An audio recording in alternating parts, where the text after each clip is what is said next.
טוב, אז כמו שאמרתי, לא 20 עוקבים, מתכון לקרפים, פצצה, לא כשהם לפסח אבל. טוב, אז מתחילים מ4 ביצים. טוב, 2 כוסות חלב. 2 כוסות חלב.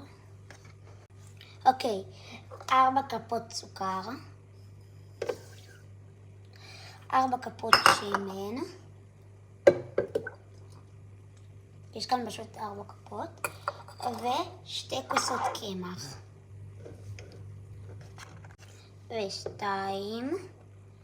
טוב, עכשיו טיפה מייפל, כאילו ממש טיפה, בזווית של העין, כמה שאתם חושבים בזווית של העין, וכמה טיפות של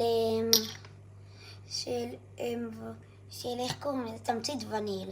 כמה טיפות, לא הרבה, זה כפית בערך. ועכשיו, אם יש לכם בלנדר, אז תשתמשו בבלנדר, ואם אתם מערבבים עם היד, אז תערבו עד שזה הופך לעיסה אחידה. טוב?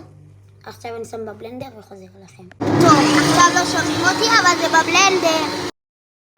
זה יצא מהבלנדר, ואני אראה לכם איך זה אמור להיראות. אם הצבע שלכם נראית ככה, זה אומר שטוב, וזהו. עכשיו אתם שמים חצי כוס מהבלילה, הבנתם? טוב, ככה חצי כוס, ואתם שמים בצד. עכשיו נוצאים מחבת ותרססו אותה עם שמן קנולה. תרסיס שמן קנולה, לא שמן קנולה, תרסיס. ותשתמשו בדברים שכאילו יהיה לכם קל. נגיד אני עושה עם זה לסובב ככה את הקרפ, ואני עושה עם כזה שהופך אותו.